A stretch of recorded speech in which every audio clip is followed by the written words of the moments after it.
Bienvenue sur DataMind. C'est notre cinquième vidéo dans la série des vidéos dédiées à la formation sur Docker. Dans cette vidéo, nous allons voir comment gérer les conteneurs Docker. Nous verrons surtout les commandes utilisées pour la gestion des conteneurs Docker. Et nous donnerons également quelques exemples d'utilisation de ces commandes.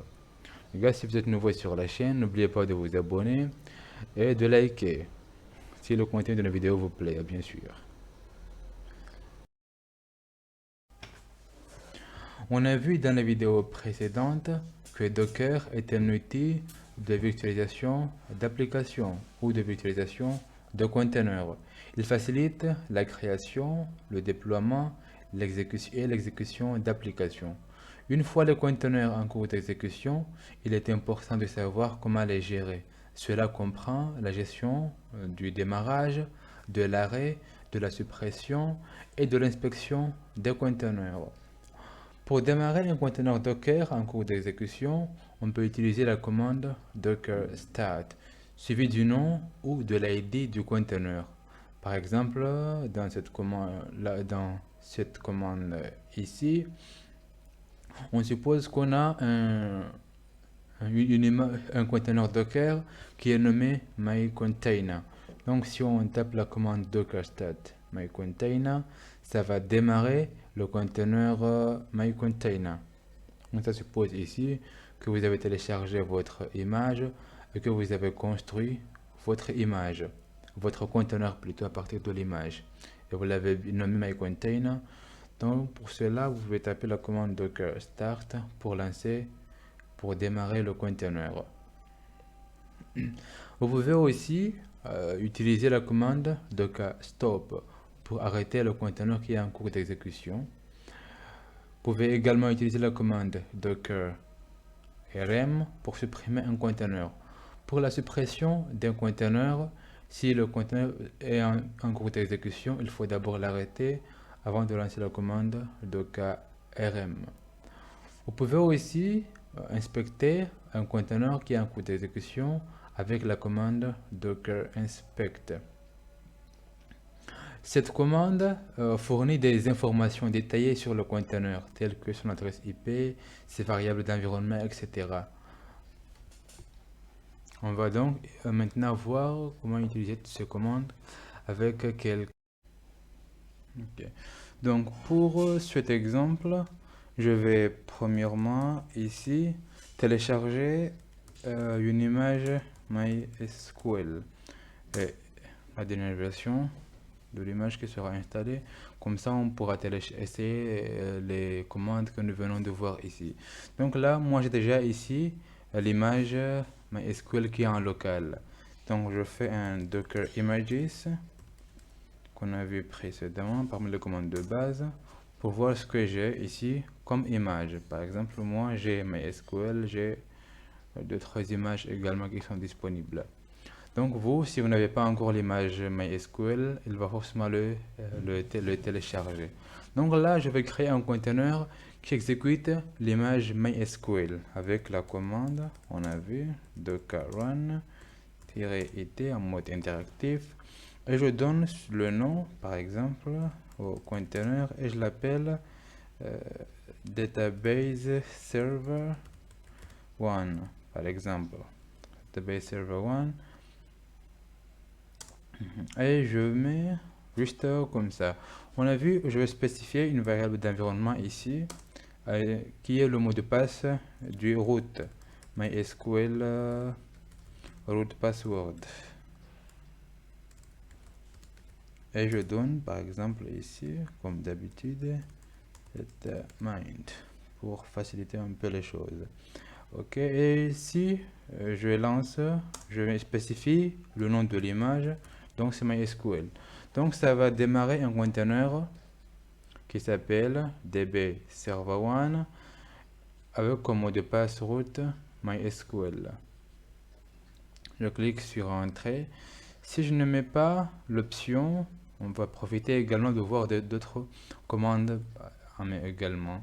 Donc si je ne mets pas, je vais mettre ici, je vais enlever cette option -it et je clique sur Entrée.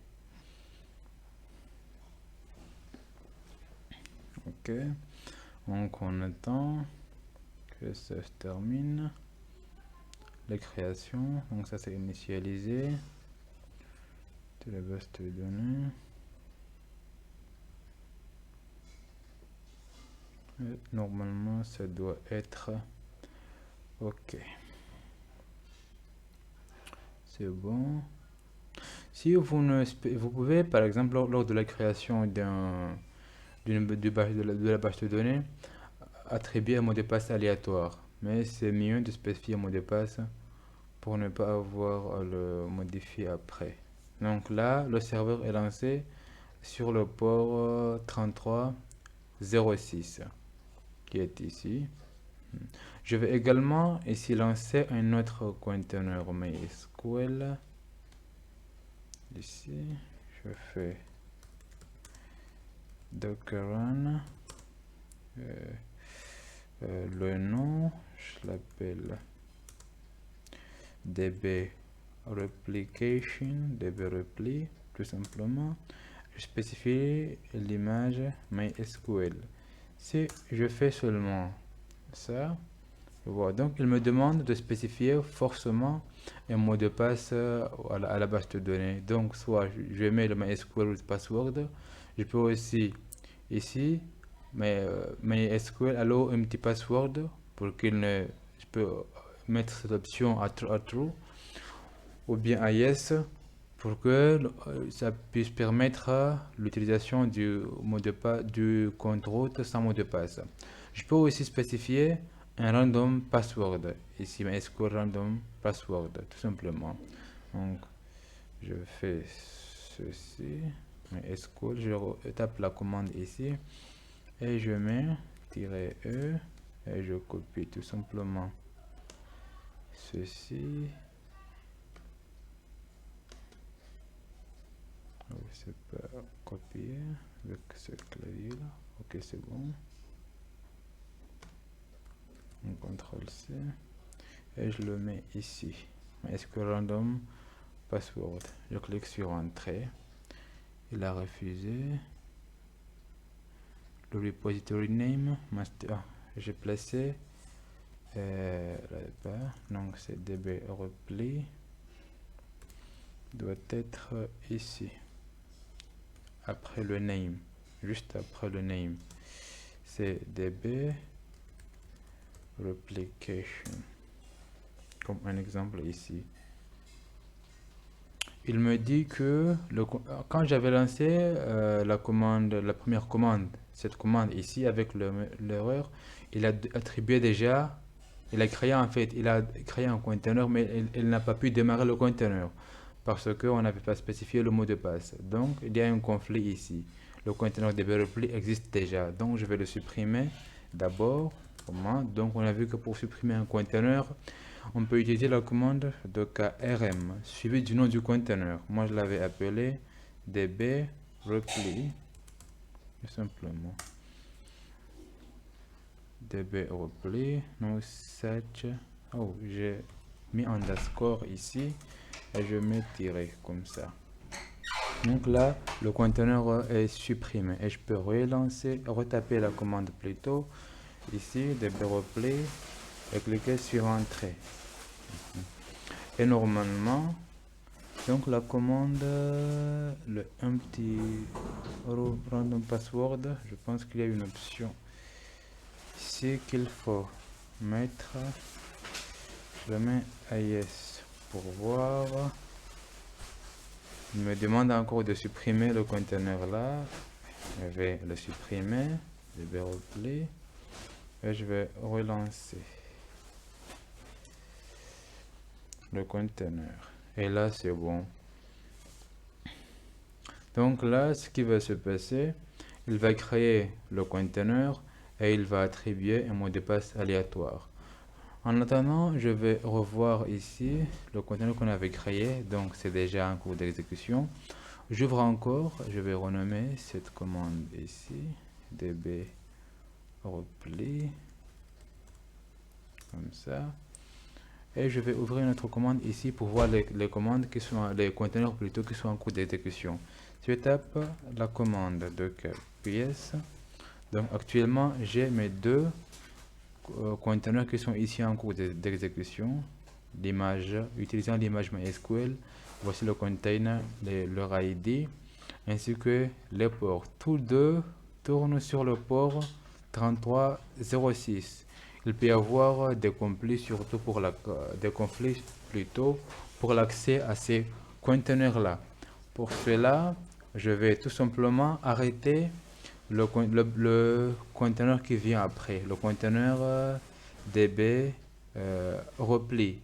On a créé avant le DB serveur, c'est ce qu'on avait avant. Donc je vais arrêter ce conteneur et le supprimer. Ok, c'est donc stop, c'est ce qu'on a dit. Je peux utiliser l'ID du conteneur ou bien le nom du conteneur. Je vais utiliser le nom du conteneur, DB repli.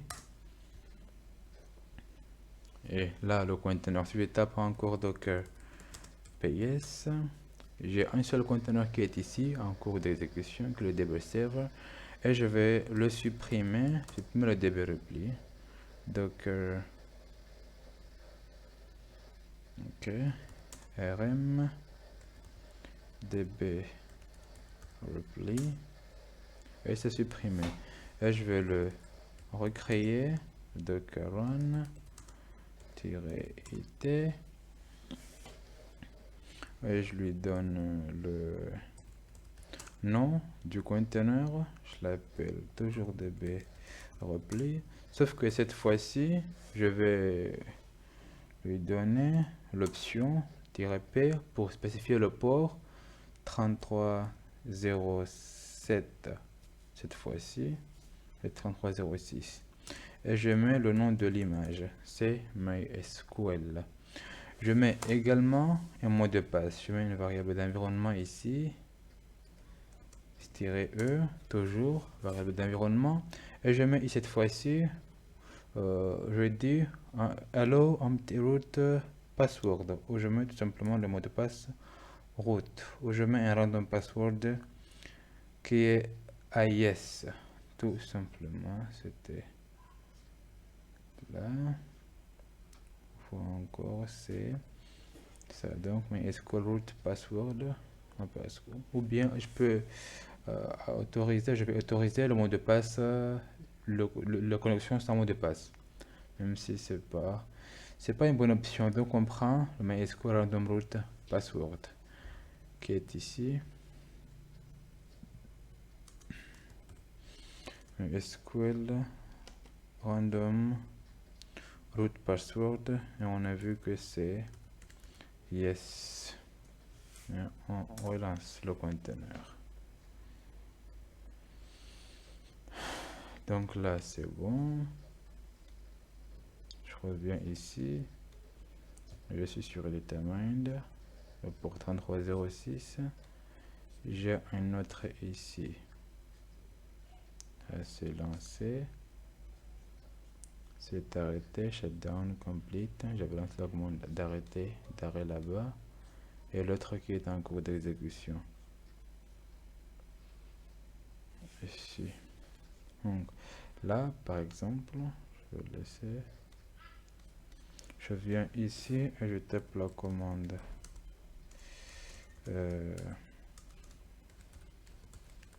docker ps, et j'ai les deux conteneurs qui sont en cours d'exécution ici. J'ai 3306 le port, donc je reviens ici, là c'est 3306. Donc là il n'a pas utilisé le port que j'ai spécifié dans le conteneur. Je vais lancer la commande ici, docker inspect, et je spécifie quelle image ici, c'est db server 1 ici. Vous voyez ici toutes les informations du conteneur. Déjà je commence par le bas du fichier que vous voyez ici. J'ai l'adresse, la passerelle, ainsi que l'adresse du conteneur qui est ici. l'adresse IP du conteneur plutôt. Ok. J'ai également d'autres paramètres ici. Endpoint, gateway toujours, ainsi que les ports, etc. Donc vous avez beaucoup d'informations avec la commande docker inspect. Et je pense que c'est tout. Je vais arrêter ces conteneurs qui sont ici. Docker stop, c'est db server1. Et j'arrête également l'autre conteneur qui est le db repli du replication. Et je les arrête. Et les deux conteneurs sont bien arrêtés. Donc c'est comme ça qu'on peut gérer nos conteneurs Docker. Donc c'est ainsi que prend fin cette vidéo. Surtout n'oubliez pas, si vous avez aimé la vidéo, likez, commentez. Si vous n'êtes pas encore abonné, abonnez-vous et partagez les vidéos avec vos amis.